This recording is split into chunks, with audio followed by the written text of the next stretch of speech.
Muito bem. Você está gravando, avise a todos que estão sendo gravados. Política de privacidade. Em inglês, claro.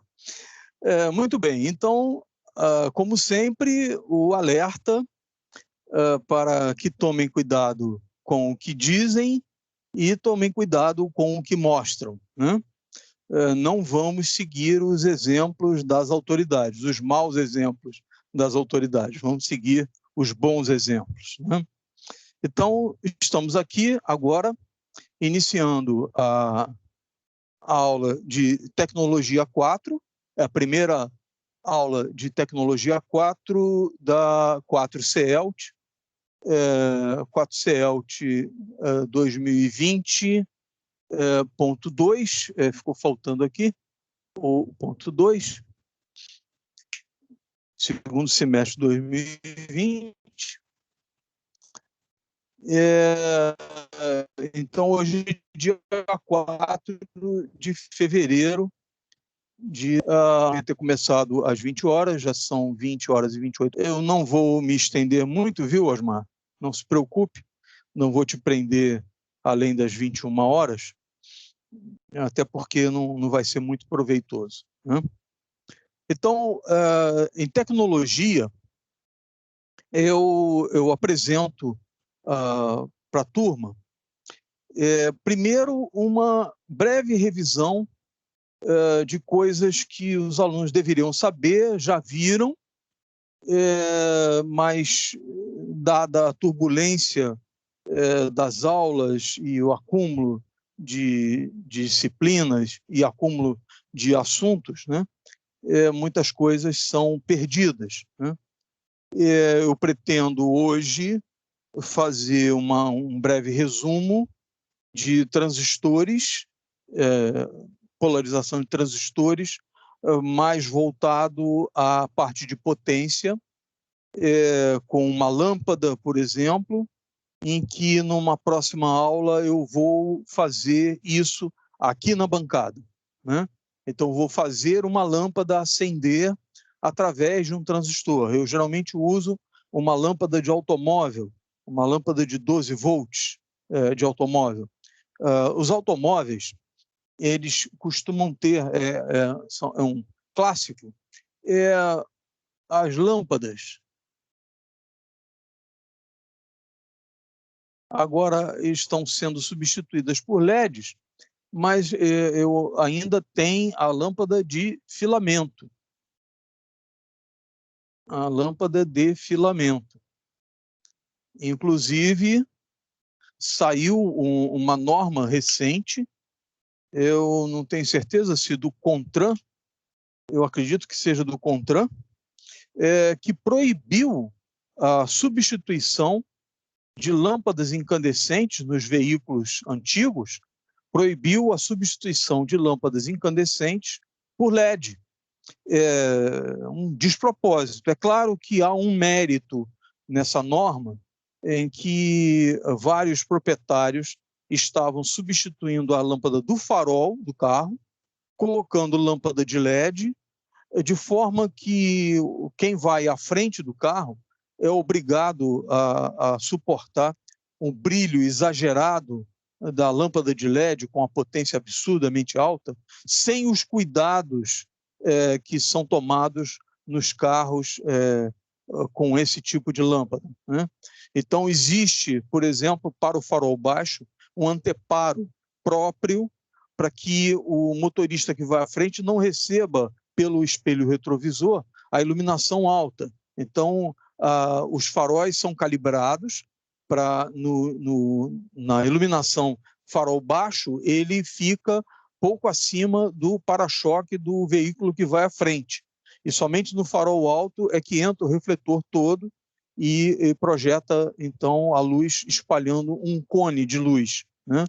Mas no farol baixo existe uma proteção na frente da lâmpada e um anteparo de forma que a parte inferior do refletor dentro do farol não é usada, de forma que não joga para cima. Então, ele só vai até pouco acima do para-choque traseiro do veículo que vai à frente. E quando substituem por LEDs, geralmente eles não tomam esse cuidado de fazer calibração e etc. Então, os veículos que estão, os proprietários que estão substituindo o farol de lâmpada de filamento por LED não estão tomando os devidos cuidados e estão agredindo a direção, tornando perigosa a direção de quem vai à frente. Eu sou testemunha disso, eu sofro muito com isso, né? Mas, de um modo geral, não é uma ideia muito feliz, não, porque é questão de tempo para que as lâmpadas, todas as lâmpadas, sejam substituídas por LED, né? Então, as lâmpadas de seta do veículo, direção, mudança de direção, de freio, lanterna de tráfego, por exemplo, né, de trafegar, e até do próprio farol, deveriam todas gradativamente serem substituídas por LED, tomando os devidos cuidados, né? Mas eu tenho aqui uma lâmpada para isso, para fazer o exemplo que eu vou usar. Então, nos veículos costumam existir as lâmpadas com essa aparência aqui. Essa daqui, por exemplo, é uma lâmpada pequenininha, é uma lâmpada de 5 watts, 12 volts, né? 12 volts, todas elas, 5 watts. Tem uma outra que é usada para freio, a indicação de parada, e para indicação de direção, para seta de indicação de direção, que é uma lâmpada desse nível. Um dos terminais é ligado aqui na carcaça, o outro terminal é ligado abaixo. Um terminal ligado na carcaça, o outro ligado abaixo. Então, o contato é feito na lateral e na ponta da lâmpada. Essa daqui é de 21 watts. E ainda ela é um pouco maior. Tem também a lâmpada dupla, que é de 5 e 21 watts, para freio e seta na mesma lâmpada, né?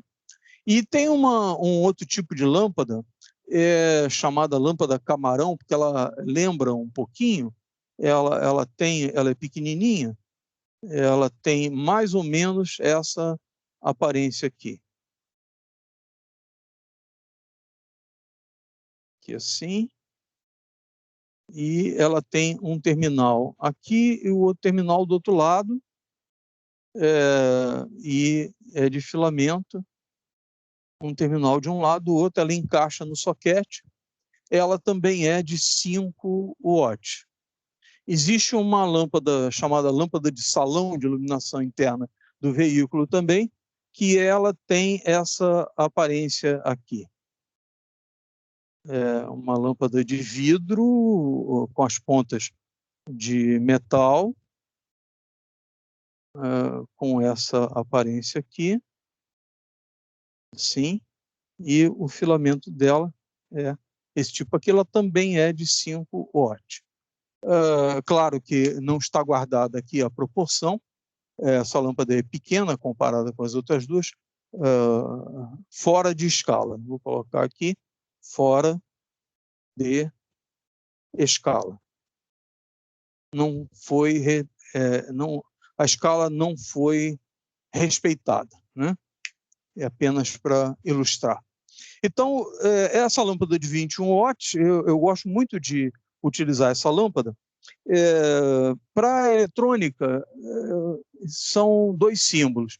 Em eletrotécnica, iluminação, etc., iluminotécnica, esse é o símbolo clássico de lâmpada.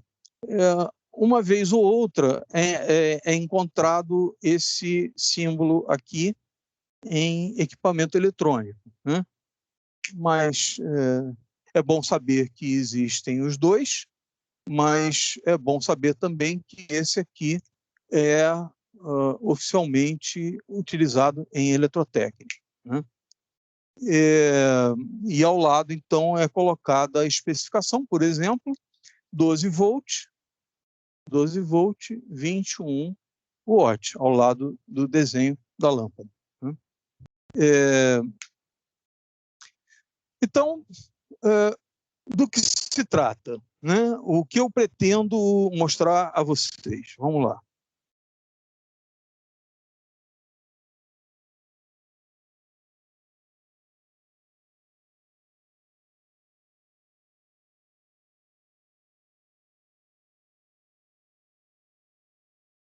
O que eu pretendo mostrar a vocês é essa aplicação aqui. Eu pego um terminal, ligo numa bateria de carro, por exemplo, de 12 volts, e coloco uma lâmpada no caminho e coloco um interruptor indo à massa.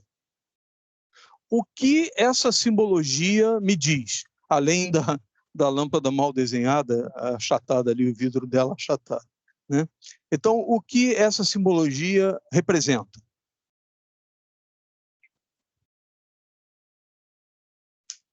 Primeiro, que ela tem, existe um local da montagem, dessa montagem. Isso aqui é uma representação esquemática elétrica. Ela não necessariamente descreve os componentes, as partes, né? É apenas uma representação. Aqui a massa, um lado da chave está a massa, o outro lado da chave está indo a lâmpada, e o outro lado oposto da lâmpada está indo no terminal positivo da fonte de 12 volts.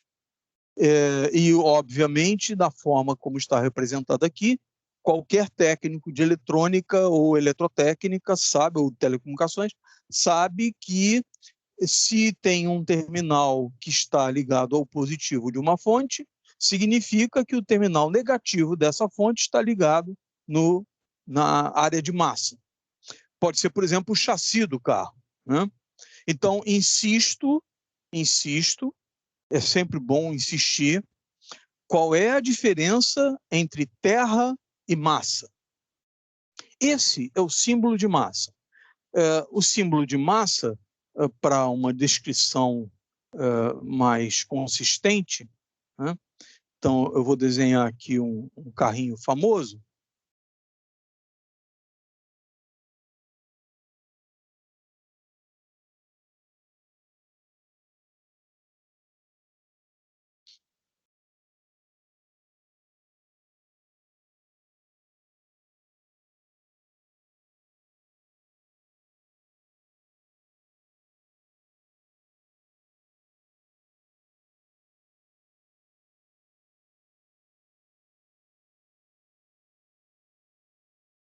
É o Fafá, esse aqui.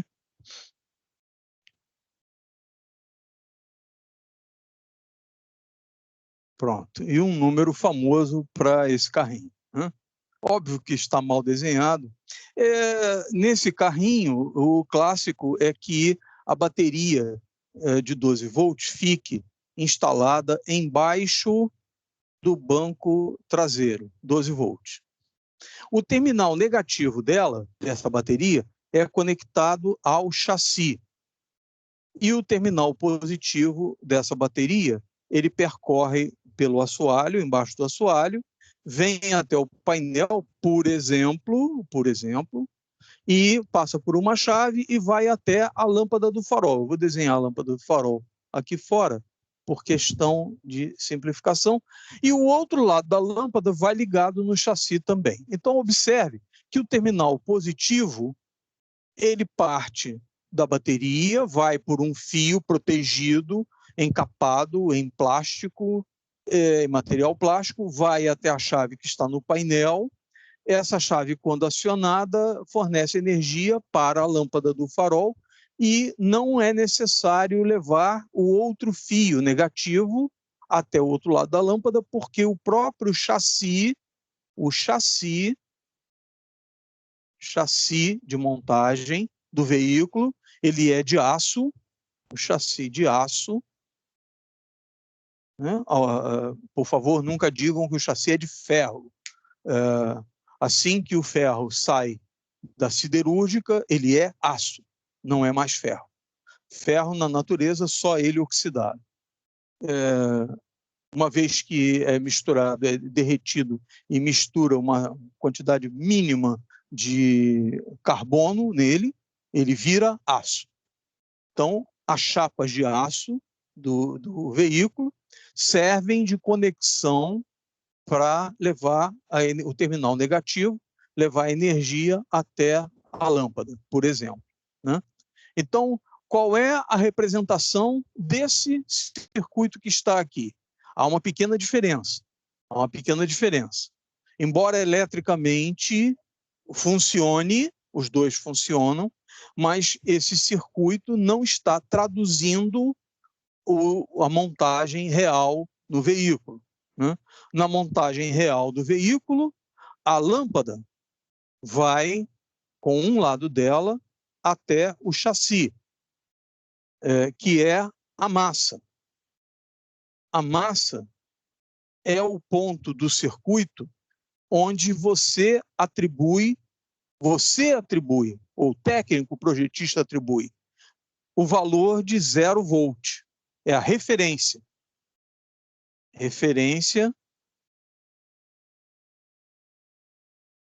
a referência para as medidas de tensão, para as tensões elétricas. Então, o chassi é a massa do circuito. O chassi poderia ser um chassi de fibra de vidro, por exemplo, num buggy, por exemplo, um bugre, né? E aí, nesse caso, o chassi não é condutor. Então, num bugre, a conexão do farol tem que ter o fio do negativo e do positivo indo até o farol, passando pela chave. O chassi existe, é de fibra, mas não existe uma massa, um ponto de referência de 0 volt. Isso é fundamental para que não se saia por aí comentando coisas erradas, dizendo coisas erradas. Então, a massa é o ponto de contato elétrico que é tomado como referência. Não é zero, não é positivo, não é negativo. Passa a ser o 0 volt considerado pelo projetista. O projetista é que diz: eu vou considerar o chassi de aço como sendo a referência 0 volt. Então, a partir daí, todas as pessoas compreendem que o chassi do carro é a massa. E como é que se representa uma conexão à massa? 3 formas de representar. Então, a conexão à massa, o 0 volt, existem 3 formas de representar. 3 traços, um traço ou um triângulo. Assim, os 3 são aceitos como conexão à massa. Conexão à massa. 0 volt. Nesse caso, o negativo da bateria está ligado na referência. Então, a bateria fornece mais 12 volts em relação à referência do carro, ao chassi. Terra, ligação à terra, é outra coisa. Ligação à terra. Ligação à terra é ligação ao solo. Ao solo. E o símbolo de conexão à terra, conexão ao solo, é esse aqui. Esse é o símbolo. Não se confunda esse símbolo com esse símbolo. O dia que o Brasil tiver uma estação na Lua, teremos uma ligação à Lua. Aqui nós chamamos de aterramento.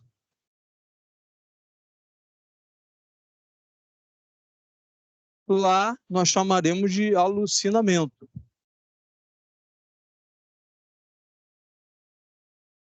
E eu sugiro, vou botar aqui a sugestão para o símbolo de conexão à Lua, esse aqui. Quarto minguante. Então, é a minha sugestão para a conexão à Lua. Muito bem. Conexão ao solo é uma coisa, aterramento é uma coisa, ligação à massa é outra. Quando você tem um veículo com um terminal negativo ligado no chassi, você tem uma conexão à massa, mas não tem uma conexão à Terra. É errado dizer que o terminal negativo da bateria vai ligado à Terra. Está errado. Ele não vai ligado à Terra. A Terra é o planeta. Ele vai ligado à massa. É até possível fazer uma conexão da massa à Terra. Claro, quando tem aquela malha colocada na traseira do veículo, que encosta no chão para descarregar cargas elétricas na estrutura do veículo, aquela é uma forma de fazer uma conexão à Terra, da massa à Terra, com o fim de descarregar cargas elétricas, né? Então, nesse caso, o chassi foi ligado à Terra, mas a bateria está ligada à massa, à referência, ao 0 volt. Muito bem. Então, se tiver terra aqui dentro, é melhor pegar uma vassoura e limpar, que está errado, está sujo. Então, não tem aterramento no veículo, não existe isso. Aliás, não existe aterramento em equipamento nenhum. O equipamento pode até ser aterrado, pode ser conectado à terra, mas todas as conexões na referência do circuito pode ser, por exemplo, numa área cobreada do circuito impresso, no caso do telefone celular, por exemplo. Então, os componentes são ligados à massa. Está errado dizer que num telefone celular o negativo da bateria vai ligado à Terra, porque não vai. Não há conexão entre o telefone celular e a Terra, né?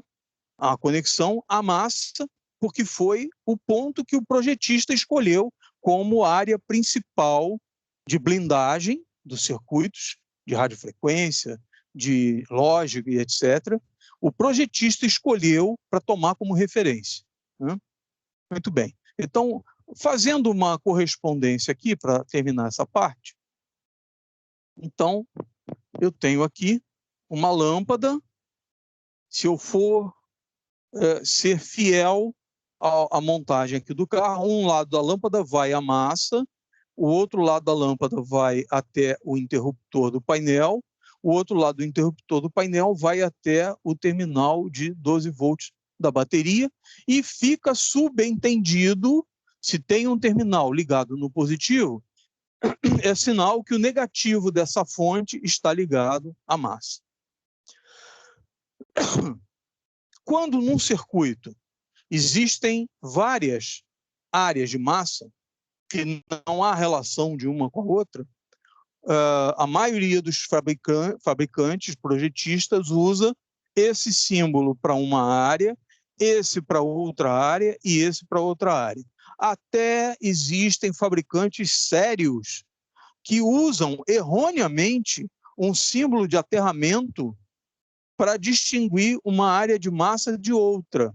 Até existe isso, mas é um erro, a não ser que aquela área de massa, de fato, vá ligada à Terra, pelo terceiro pino da tomada, por exemplo, né? Aí sim, aí existe algum sentido fazer isso. Mas, de um modo geral, está totalmente errado dizer-se que, num equipamento, um resistor ou uma bateria, uma fonte, vai ligado à Terra. Não vai. Vai ligado à massa. Muito bem. Então, aqui eu tenho o circuito, já tratei do circuito, a lâmpada, o interruptor, vamos voltar a ele e encerrar essa parte com o transistor.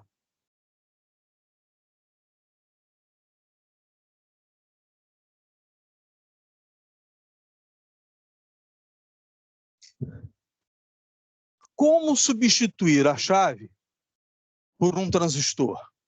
Bom, eu fiz aqui dessa forma, de propósito, diferente do diagrama do Fusquinha, teve um sentido para isso. Porque aqui eu consigo transportar essa ideia e refazer o desenho assim, ó. A lâmpada agora está mais certinha. Esse terminal daqui, eu substituo o interruptor por um transistor. Como é para conduzir daqui para cá, então eu coloco o coletor aqui, o emissor aqui, de um transistor NPN. E o que falta? Bom, para que um transistor conduza aqui a corrente da lâmpada e da lâmpada, que vai ser a corrente de coletor do transistor, para que o transistor conduza, eu sou obrigado a colocar, a forçar uma corrente entre a base e o emissor, que nesse caso o emissor está ligado à massa. Então, como é que eu faço para injetar uma corrente aqui? Bom, eu poderia pegar aqui e colocar um resistor e uma fonte aqui. Ligar o negativo aqui, o positivo aqui, mais, menos. Como é a fonte de alimentação da base, a gente costuma chamar de VBB, da mesma forma que a tensão que polariza o coletor é o VCC, né? O VEE não é necessário colocar, porque ele é o 0 volt, que seria o VEE, o potencial de alimentação do circuito do emissor.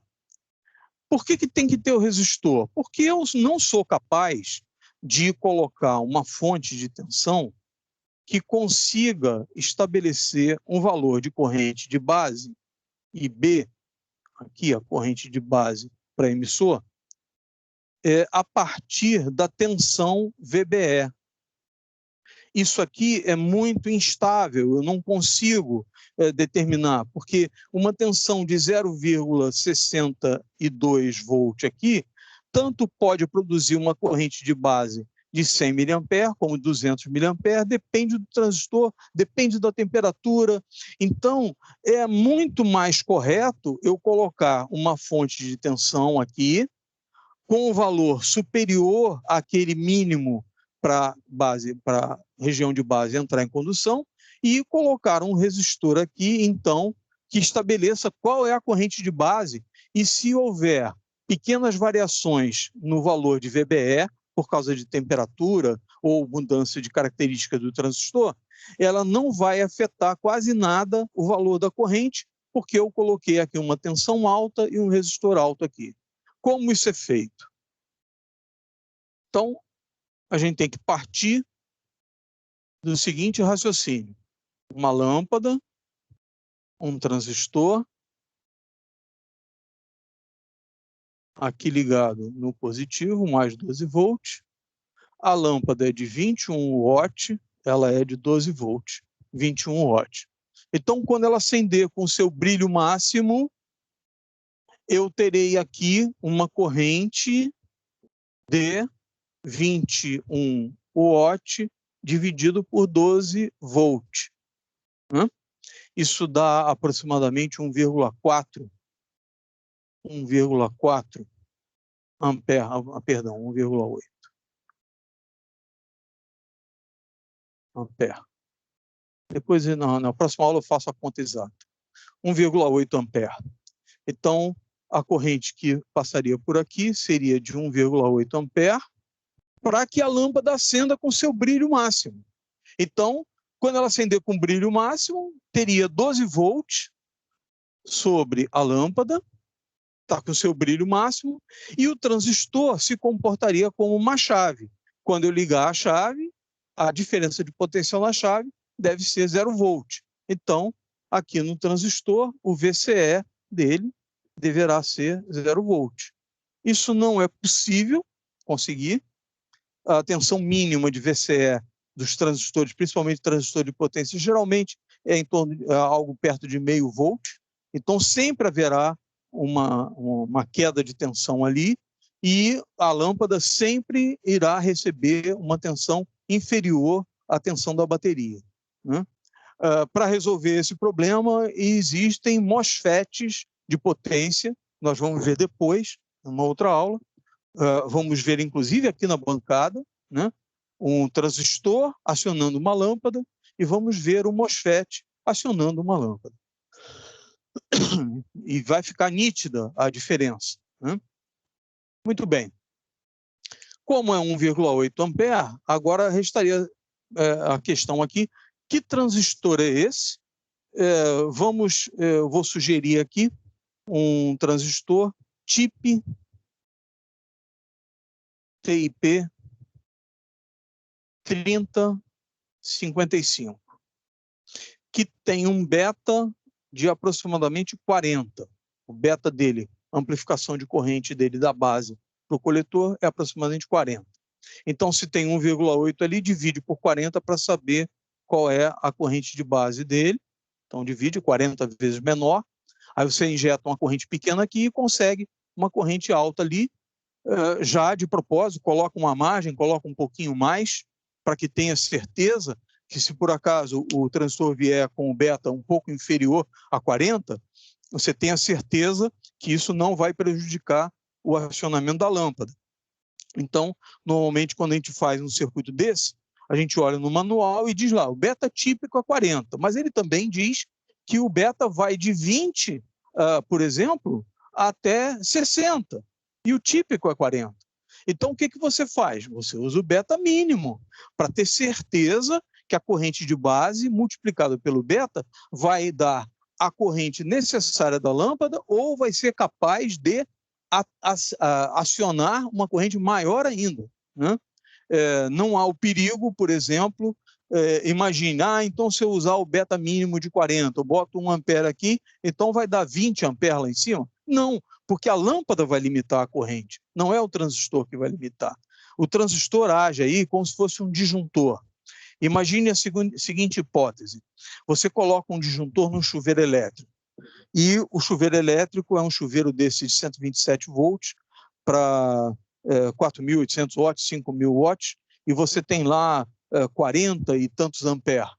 E você, então, por medida de segurança, coloca um disjuntor de 60 amperes. Vamos partir por um absurdo, né? Então, você bota um disjuntor de 60 amperes. A faixa com uma margem de segurança, 20%, daria uns 55 amperes. 50, 55 amperes. Mas, vamos lá. Então, imagine essa situação. Você tem um chuveiro elétrico que você fez as contas e a corrente dele durante o funcionamento lá em inverno, que é o pior caso, água mais quente, etc., e ele tem uma corrente lá de 45 amperes. E você resolve colocar um disjuntor em série com ele, um disjuntor de 60 amperes. Qual é a corrente que vai passar pelo chuveiro? Qual é a corrente que vai passar pelo disjuntor? Os 45 amperes que a resistência do chuveiro determinam. Porque quem tem resistência aí para determinar a corrente, usando a rede elétrica de 127 volts, é a resistência interna, o resistor de aquecimento do chuveiro. É ele que determina a corrente. O disjuntor só está ali para conduzir o máximo possível e, quando passar lá, por exemplo, de 55, 60 amperes, ele desarmar. Mas até chegar nesse valor, ele deve conduzir tudo que for necessário, né? Então, não é o fato de você colocar um disjuntor que permite passar a corrente até 60 amperes, que isso vai aumentar a corrente que passa pelo chuveiro elétrico, porque quem determina a corrente do chuveiro é a tensão da rede e o valor da resistência de aquecimento do chuveiro. Não é o disjuntor. Ele é um mero liga-desliga, um interruptor de proteção. Aqui ocorre a mesma coisa. O transistor, se você faz o cálculo da corrente de base para passar 10 amperes de coletor, tudo bem. Se o transistor suporta, se está tudo certo para as características do transistor, ok, não tem problema. Por ele pode passar até 10 amperes, mas a lâmpada só exige 1,8 amperes. Pronto, está resolvido. Entendeu? Significa que o transistor tem uma capacidade de permitir passar a corrente por ele maior do que aquilo que o circuito exige. Então, mais à frente, na próxima aula, eu vou retomar o raciocínio a partir daqui e vamos fazer umas continhas e já devo fazer a demonstração, então, aqui. Ok? Osmar, Muito obrigado mais uma vez. Ok?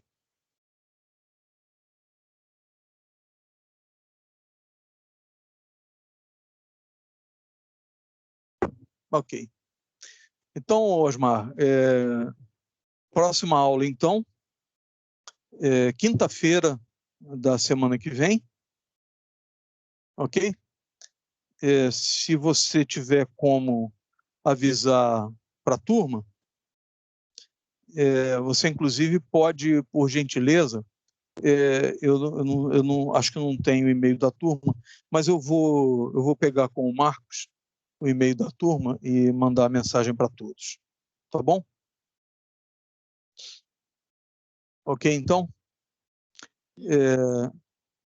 Tá. Então, eu vou encerrar a gravação. Oi? Obrigado. Não, Obrigado.